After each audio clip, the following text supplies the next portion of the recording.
I'm not sure who's going to listen to this, and that's fine. This video is more of a warning for those of you who do, and maybe I can get some advice along with it. I'm not sure if it even matters at this point. All I know is I'm freaking out and don't know what to do anymore. I drove that road 1,000 times. Definitely more. Every day for years I flew around those curves and could almost navigate it with my eyes closed, which is essentially what you're doing when driving at night due to the lack of streetlights. So since I knew that road so well, I knew all the sharp turns too. Luckily, or unluckily, I guess depending on how you look at it, I knew that particular sharp turn was coming up. I slowed my car going around and my lights flashed on a lump in the road. I still slammed on my brakes, but I think more as an impulse rather than an actual necessity, and sat in my car staring at the black shape blocking my lane. I wanted to just drive around it and keep going. I wanted to not think about what might be lying motionless, coming around that dangerous curve. I wanted to not think about what might be lurking behind a tree, waiting for someone to fall victim to the trap they set out. I wanted to do these things, but instead I looked at my wedding ring and sighed. I slowly moved my car off to the side of the road and sat frozen in my seat, weighing the options. I knew it wasn't my damn business, and my husband's voice echoed in my head telling me to stay out of it as I unbuckled my seatbelt. My gut told me to go, to leave, but I couldn't. I slowly stepped out of the car and immediately regretted it.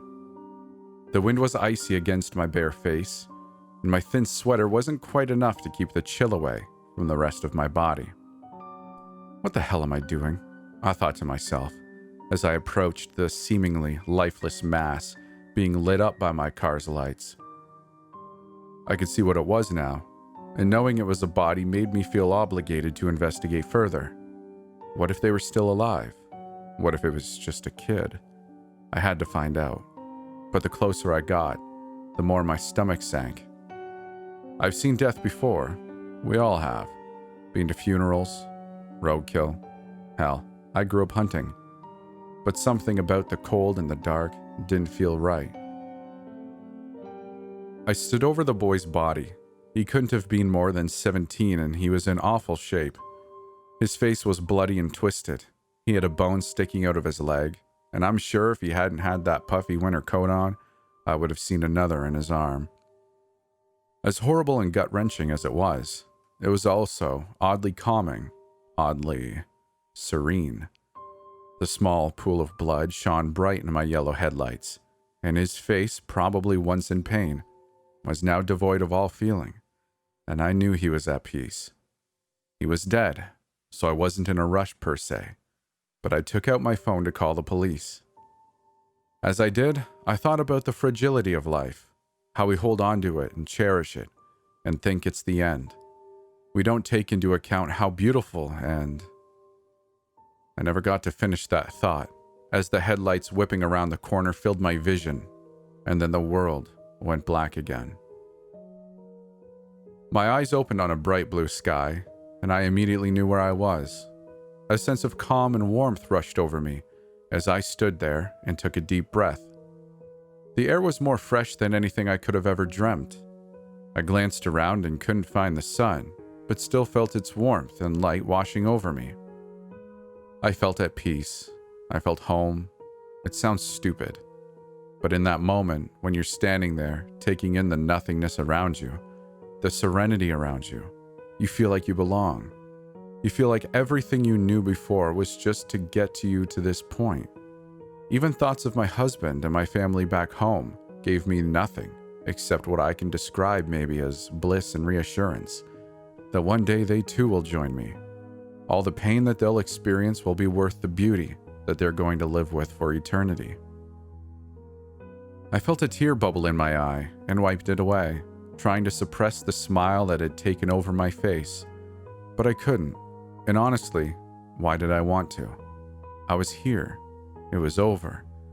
The fluffy white mist around my ankles brought the smile back in full force, and one more deep breath was enough to get me ready to start my eternity. Slowly turning, I held that last breath, but let it out all at once. I was frozen. The pearly gates I was expecting before me sat broken and twisted. What I can imagine was once the purest white was blackened and decrepit. Beyond the half-open gates was nothing but darkness, a thick, inky black that stood like a wall between the entrance and the promised land that presumably lay behind. The serenity and peace that radiated through my body was replaced with dread and the horrible feeling of loss.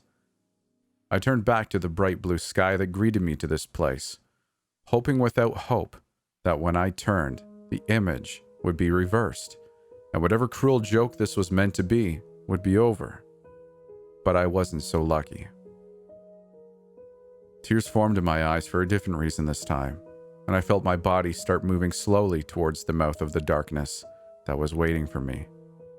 Looking down, I realized it wasn't some supernatural force moving me forward, but my legs were taking one agonizingly slow step at a time, almost like newcomers would be so overwhelmed by the beauty before them that they would forget basic bodily functions, and this was meant to help them get started. Inside, I felt like I was supposed to take over the walking, but I couldn't do anything besides stare at my feet as the mist dissipated, revealing a cracked, rocky surface beneath. It took everything in me not to look back up at what I was starting to convince myself was nothing more than a nightmare. I would wake up. I had to wake up. Please, God, let me wake up. As this last thought left my mind, I stopped moving. Slowly, I raised my head and realized I was about 10 steps from the dark. I could feel an ungodly cold coming from beyond those gates, and a gagging smell of rotten death. Directly to my right was a podium that, in its day, probably stood around 10 feet tall. But now the stone was cracked and decayed, and it stood at about eye level.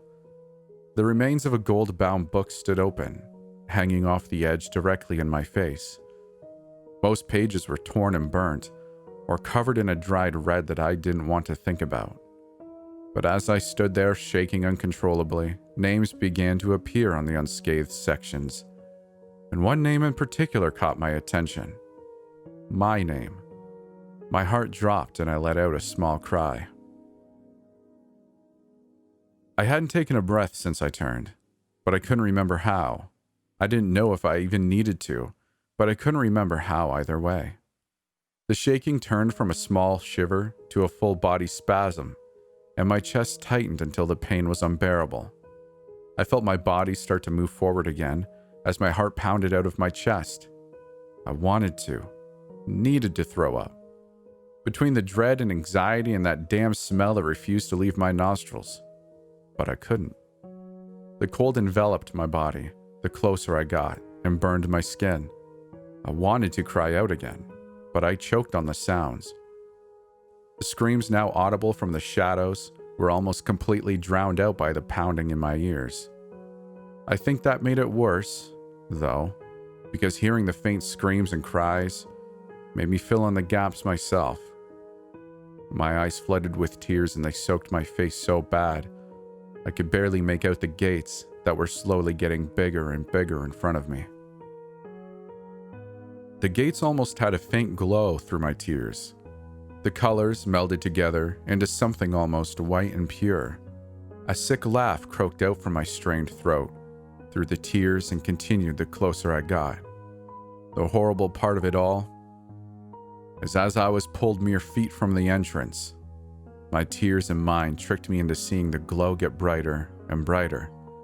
I could almost feel that warmth again over the cold, and the peace tried to break down the dread, but it was a losing battle. I choked and laughed, and choked and laughed, the last couple feet on repeat because I knew my delusional fantasy was the closest I'd get to heaven. I deserve this, I thought, trying to justify in some way what was happening before me. I tried to think of all the wrong I did, but I couldn't concentrate through the revolving laughs and chokes. I deserved to be in. My final thought was cut short by black hands reaching through the darkness and swallowing me within its depths. I was thrust into complete silence. The screams and cries that threatened on the other side of the black wall were gone, and it was just me, alone. Shaking and shivering, I slowly looked around to try to get a bearing on my surroundings. At first, I could just make out that I was in some dark forest, seemingly only lit by the non-existent moon. But the more I wiped my tears from my eyes, the more buildings and other structures came into focus. They were easy to miss at first because they were completely reclaimed by the trees. It looked like there hadn't been anybody there for hundreds of years, and all evidence that this area was once populated was hanging on by a thread. I wanted to move and explore, but honestly, the fact that there seemed to be no danger in sight was comforting, and I was tired from the stress and anxiety, so I just dropped to my back and laid there, taking in the silence. I jumped up when the silence was broken by sudden sobbing coming from behind, and turned quickly to see a young man, probably around 20, standing just inside the entrance, weeping into his hands. I was hesitant, thinking this might be some kind of trick, so I only backed away slowly and hid behind the nearest building, making sure to never take my eyes off of this new figure, just in case. I held my breath in anticipation for what felt like hours, as the sobbing grew fainter and fainter, and then the sounds were gone altogether. The figure still hadn't moved, but they were silent now and looking around, taking in their new surroundings like I did so long ago. I still wasn't sure if this was some kind of trick, but I figured I had waited long enough, so I began to step out from my hiding place, but froze when a distant roar cut through the silent, still air. The new arrival looked off to the right, towards the new sound, and tears once again began to stream down their face. I was too terrified to move, and remained half out in the open, and half behind my wall, when something grabbed me from behind and violently pulled me back fully behind cover.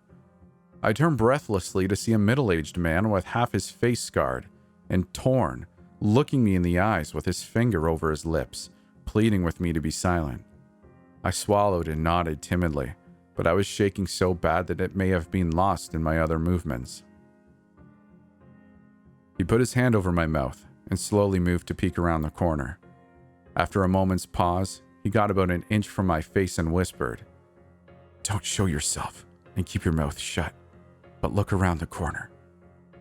I swallowed again and, terrified, crawled to the corner until I could just barely see the new arrival shivering and shaking with tears, still looking off to the right.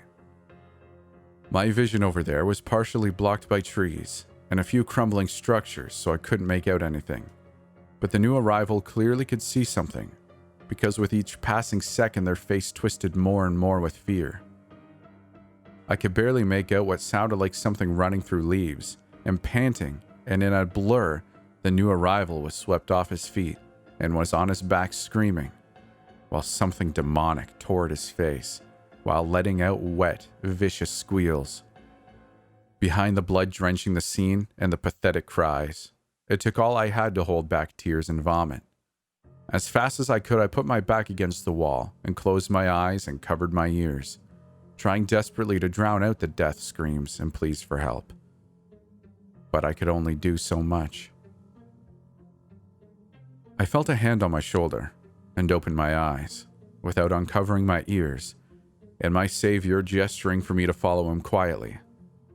I didn't think I could move, but by the grace of God, or, whatever, I followed him as silently as I could, as the screams for mercy got further and further away.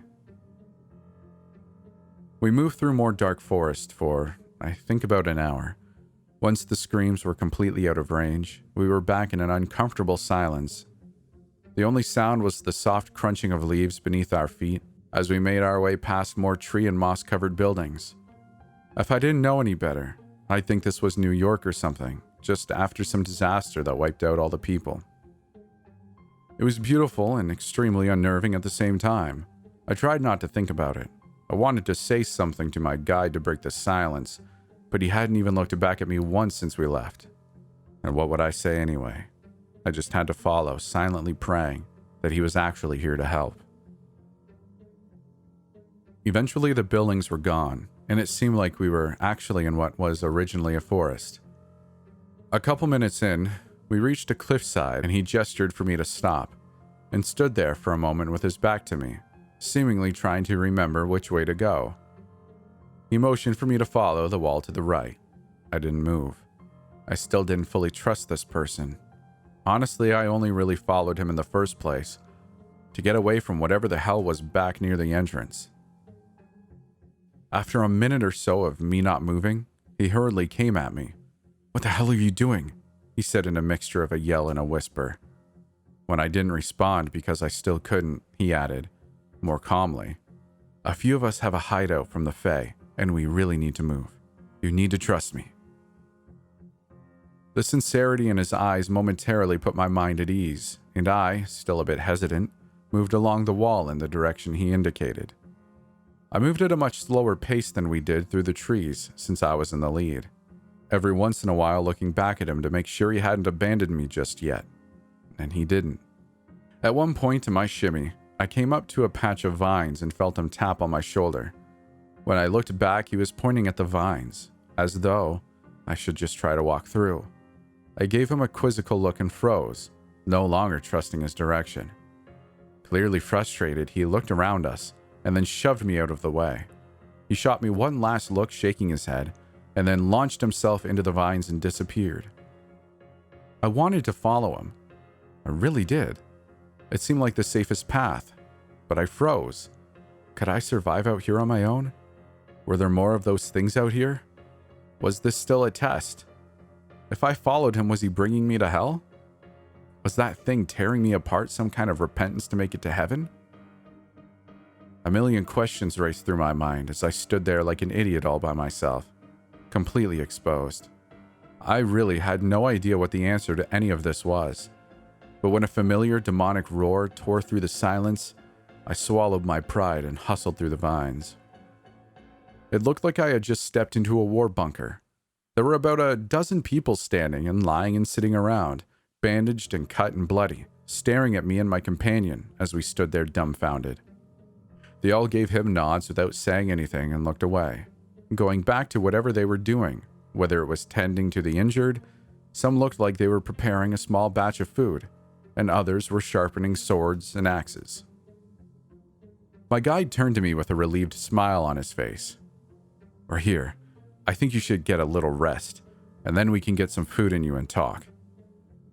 As he talked, he led me through a small tunnel in the left side of the cavern, and brought me to what was essentially makeshift barracks, with a few trashy-looking bunks and some mattresses lined up on the floor.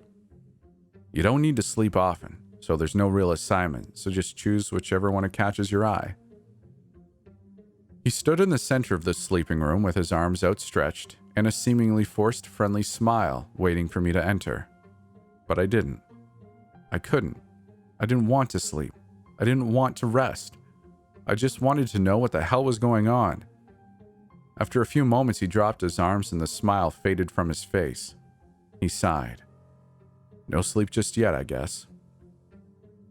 I could barely even bring myself to look up at him, but I slowly shook my head while staring at the floor. He moved towards me and put his hands on my shoulders. I looked up and was a little surprised to see what looked like genuine sympathy on his face. "I know how hard this is. I had to come here once too, and I was terrified. You're in a safe place, though. We've been fighting from here since I set it up years ago." I averted my eyes from his as they started to water. He sighed. "If you don't want to rest, I can answer anything you want to know. If that's what you would rather do, of course." I gave a single nod, still looking away, and he led me to a bed and sat me down. He took the seat opposite me. "Shoot," he said, clearly trying and failing to maintain a cheery demeanor. It took me a second, but I decided to ask what was probably the most important question. "Where am I?" He chuckled slightly and relaxed a bit, which I found odd because he had to expect this to be the first question. "You're in heaven." Then, after seeing my face twist, continued, "I guess it's really what used to be heaven. Hasn't been heaven for the 40-ish years I've been here, and I've met a couple people who were here for years and years before me, and from what I can gather, heaven hasn't really been a thing for a little over 1,000 years." My heart sunk a little bit, I guess I was hoping that this was hell or purgatory. Not that I hoped I was headed for hell, but at least that would be some explanation. I swallowed and didn't want to ask the next question, but I had to. Is this it? The man gave me a questioning look, so I elaborated. Is this all there is? You said what used to be heaven. So is this it? Or is there actual heaven somewhere farther along? He let out a long breath, and I could see his face twist a bit in discomfort. As far as I know, this is it. I've personally gone thousands of miles out and have talked to others who have gone farther, and it's all like this. Former cities completely grown over, and those things you saw wreaking havoc. He paused and gave me a second to process this. Shockingly, I was okay though. Maybe as soon as he said this was in fact heaven, I had just lost hope. It didn't matter if there was a better part or not because those damn things were out there. What the hell was that attacked the kid? He looked a little taken aback. Maybe there's usually an order to the questions, and people want to hear more about how there's no damn hope that something better is waiting for them. But nonetheless, he gathered himself. Those are fae. Fae? I interrupted. Like another word for fairies? He cracked a smile, but there was no joy behind it. Over the years, fae became these little pixie creatures in stories, and yeah, sometimes that's what they are, but the majority are what you just saw. I think he wanted to continue, but I had to interrupt again. Are you telling me fairies are frickin' real? What the hell? His smile seemed a little more amused now. Heaven's real, so why is that so weird? I opened my mouth to respond, but stopped myself. That made sense, I guess. I let him continue. So, most of this information I'm getting secondhand, so forgive me if anything is incorrect. But from what I understand, fae were once angels. Specifically, they were part of the group of angels tasked with escorting another group down to hell, namely Lucifer and his little horde of followers. From there, I don't know. Something happened where a bunch were trapped on Earth and morphed into these grotesque things. He stopped for a second to let me respond, but I just wanted to listen. There's a reason our ancestors told so many stories about trolls and monsters and things that go bump in the night. Those were the fae. But now, they're here. My mouth was extremely dry, which was weird because I was dead, but I was able to croak out. So, then how did they get here? He got up and walked to the far side of the room, where there was a little water cooler, and poured me a cup. He handed it to me when he came back, saying, "You have to drink and eat here like on Earth. You won't die, but your strength will diminish. Once you get used to it, it's about once a week, but you have to work up to that." I thanked him and drank the entire glass in one gulp. He smiled, got me another glass, and then sat back down. I'm not sure how they got here. Maybe God was gone or dead before they returned and the gates opened, or maybe they found some way in and killed him or drove him out. I don't have the answers, and no one I've met was here to see it, so it's just guesswork. He paused again and swallowed, trying to collect himself. All I know is, now God's gone. Now the angels are gone. Now there's no salvation from those things. We just have to run and hide and fight. This last part appeared to really get to him. I couldn't really find the words, so I hid behind the glass of water, and we sat for a few minutes in silence. What's your name? Was the only thing that came to mind. He didn't seem to be paying attention though, so he didn't answer. I put my hand on his knee.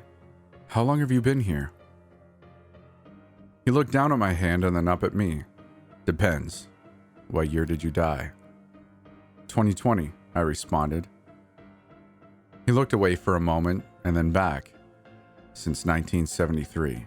So, 47 years, I guess. He laughed a bit.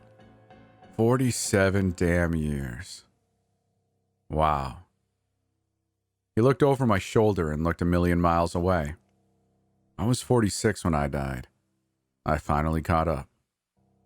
I waved my hand to break his trance, and he rested his eyes on me like he forgot I was there. Do you not have time up here? No, we do. but it moves a lot faster, so I'm never sure how many Earth years it's been.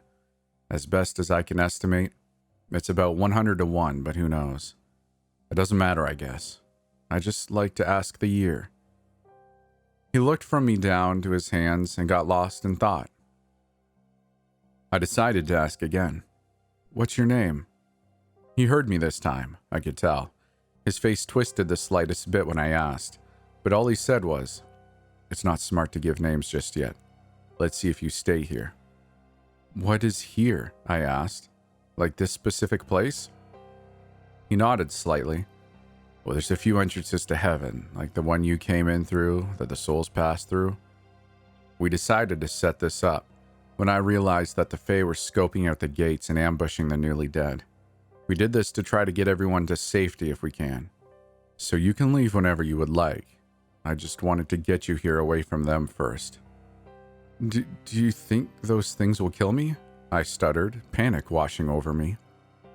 Based on his expression, I could only assume I just asked the dumbest question he'd ever heard. You're already dead, lady. You want to die again? I wanted to ask more, but my words got cut off by shouting from back towards the main room.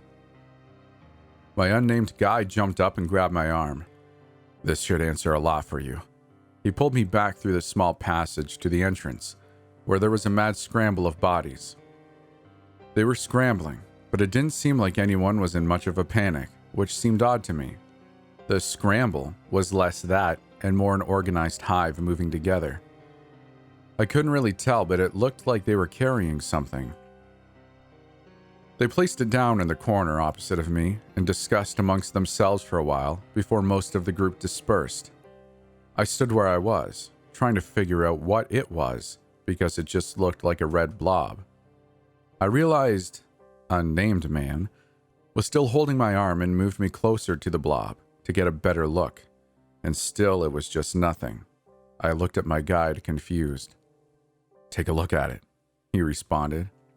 I did, and then shook his grasp and fell down in horror when I realized what I was looking at. It was the new arrival. What was left of him, at least. Just basically his head, neck, and some organs. What the actual hell is wrong with you people? I stammered out, looking around. They ignored me for the most part, a few shooting me sympathetic looks, but my guide had a stern look on his face. What is this? I asked, trying my best to compose myself. I think you know who this is, he said, not looking away from the blob. I know who this is. I asked what the hell this was. Why is this here? Before he could answer, a loud gasp came from the mass of red. I crawled farther away. Oh no, hell. I repeated as tears made their way into my eyes. My guide turned away from the blob as it started to sputter and spit out blood. He came over to me and knelt down, offering his hand to help me up. I slapped it away. A playful smile spread across his face. I wanted you to see this. He gestured back at the now fully breathing pile of body parts. We can't die again. We can be torn apart and crippled, but we heal. It sounded like he was trying to comfort me, but his face told another story. It's horrific. There's a reason we run and hide and fight, because if we don't, this happens, and you feel every second of it. I could barely breathe. I certainly couldn't speak, but when he offered his hand again, I took it. Look, I've been here. He paused and sighed. Damn, 47 years. But maybe you should talk to another newbie. He gestured to a kid in the corner. Immediately, I recognized the face and my body grew cold. A boy, about 17, walked over to us with a bit of pep. Henry, can you talk to our newcomer for a bit? Let her know what's going on from someone who just went through it himself, my guide asked. The boy nodded with a smile, and my guide made his way over to the body parts and sat down and began to talk, but I couldn't make it out. Hi, I'm Henry, the boy began. I couldn't look at him. I got sick to my stomach when I did. I've only been here a couple days, but Winston and the rest really make this process so much easier if you let them. He continued, but I still couldn't look. I didn't answer for a moment, and I could hear him shuffle uncomfortably as he lightly touched my shoulder. I'm sorry. I know it's hard, trust me. I was hit by a car right before my 18th birthday. He let out a laugh. This is hard. It sucks. But that's why we have to stick together. I waited a couple more seconds and faced him. As soon as I fully took in his face, tears dominated my eyes. He embraced me. It's okay. We'll get through this. I pushed him away. You did this to me. I wiped the tears from my eyes, and even I realized for the first time they were tears of anger and not sadness. I could tell he was confused, so I continued. I found your damn body on the street. I got out to look, and you killed me. He took his hands off me and looked to the ground. The pain I could see on his face made me soften. I'm so sorry. If I hadn't been out that late, we'd both still be alive and not in this damn nightmare. I'm sorry. He began to walk away, but I grabbed him and gave him a hug. I know my anger was misplaced. This was just a kid in the wrong place and at the wrong time, and now he's in the same hell that I am. Why be mad at something that isn't his fault? I'm just glad I found you. None of this is on you, I finally said, as he wept softly into my shoulder. I moved him out to arm's length so we could look at each other. Honestly, this is on those assholes who ran us down. We both smiled, and it felt good. It genuinely felt good to see him smile after I caused his tears. That good feeling was short-lived, though, as shouting erupted behind me near the entrance of the cave. I spun around to see three Fae tearing apart anybody who rushed them. I only saw them for a second, but their images still burned in my eyes, and I see them coming every time I close my eyes. One was huge, and I think must have been what the Minotaur was based on, with a deformed human body holding up a giant bull's head, with blood flying from the one good horn and the cracked horn that accompanied it. On the other side was something out of the mind of Lovecraft, tearing into any combatants, with the innumerable tentacles that surrounded two giant black eyes and a beak-like mouth. The one in the middle, and the one I assume was the leader of this small band, was nothing more than pitch-black skin pulled tightly over a thin skeleton, towering over his comrades and everyone else in the room. It had a bat-like face and was covered in blood, screeching as it swung its clawed hands easily through anyone who dared approach. Each one sported ragged black wings that definitely no longer supported them. The souls in this small cave stood no chance against the three invaders. They fought hard, but one by one they were torn apart. As the blood and screams flew around the room, I felt a hand pull on my arm, and I knew who it was. Without hesitation, I spun to see my guide holding the red blob. He pulled me back towards the bunks and through a part of the cave wall I hadn't seen before. The squishing and tearing and screaming behind us was sickening, but I followed without breaking stride until we were back out of the cave, running through the trees. I followed the man Henry identified as Winston through the trees for maybe a mile, maybe more, maybe less. Through the cold, dark air, tightly, fearing what would happen if I were to fall behind or trip on anything. When we finally stopped running, Winston ducked under the roots of a few giant, tipped-over trees. I couldn't get my heart to stop beating out of my chest, and my shaking made it hard to focus on anything he was trying to say to me. For a few minutes he whispered, uselessly to me, until finally Henry grabbed my shoulders and looked me in the eyes. Hey, I read his lips. We're safe now. Nothing's going to hurt you. Towards the end of his sentence, I started to hear him again, and I was able to shake myself into focus. Winston gave Henry a smile, beaming with pride, and then turned to me. Don't worry about a thing. We're going to go back for them tomorrow, and we'll set up a new base. They'll be okay. Most of those we left behind have been through much worse. What he was saying was clearly supposed to be reassuring, and I was about to respond, but was stopped when the blob started screaming in pain. A hand had started to emerge from its side, and it was clearly not a pleasant experience. I had to cover my eyes and turn away. Tears ran down my face as the screaming began to fade. I waited a little longer before turning to see Winston whispering into the blob's ear. The now open eyes were bloodshot and in obvious heartbreaking pain. I got into a fetal position and curled up as tight as I could. Eventually, I felt myself being embraced. I held there for a second and pulled back slowly to see Henry's big eyes staring back at me, holding back tears himself. He seemed mature for a 17-year-old. Maybe it was the week or so he'd been here. If Winston's calculations were correct, obviously. We held each other's gaze for a few moments as Winston continued his whispering. I think we both knew what the other was thinking, and that was a comforting thought. I again went to say something, but I heard a roar in the distance and bit my tongue. Henry pulled me closer to the roots, and Winston held his hand over the blob's mouth.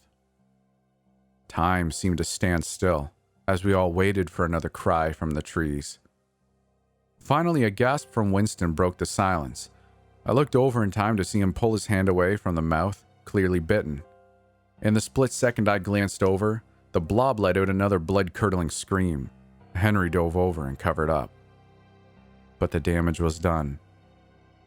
The scream from the blob was matched by one from about 100 yards away from us. Henry shot me one last look, and then sprung up and bolted. He only made it about 15 feet before the Minotaur speared him in the back with his good horn and shook violently, spraying blood all over the surrounding area until Henry flew off and hit a nearby tree with a sickening crunch. Winston and I held our breath as the Fae turned to us. I saw its lips slightly pull back, revealing jagged, blood and flesh-covered teeth. The next thing I saw was a bright light shining from above. It hit my eyes like the sun, but way too close. The world was silent for a moment, and the light was my only companion. But soon everything started gradually coming back. I felt a hard surface below me first. Then soon I heard sirens blaring, and the light above me was joined by red and blue lights flashing. The white light above me was moved to the side and replaced with a young woman's. Ma'am, can you hear me? She repeated a few times. It took me a second to remember what the words meant, but eventually I nodded slowly and painfully. Thank God! We got her! Grab the stretcher quickly and be careful. That was 6 months ago. I had been luckier than Henry. The driver that ran me down had stopped and started CPR as soon as they called the paramedics. I had been dead for about 2 minutes. 2 damn minutes. I had gone through all of that in 2 minutes Earth time. After I left the hospital, I could barely function. I've really given up on everything. I divorced my husband with barely any explanation. Nothing seems to really matter anymore. Do I trust that I had been to heaven? Was that really hell or purgatory and I've been tested? Was that a hallucination? I don't know. It seems too real to be the latter. Every time I close my eyes, it's too real to be the latter. I'm sitting here writing this in the dark alone, drinking away the memories. Because this is all I have left. Maybe there's no advice I can ask for to fix this crap. No matter what, this is a warning. We're all damned.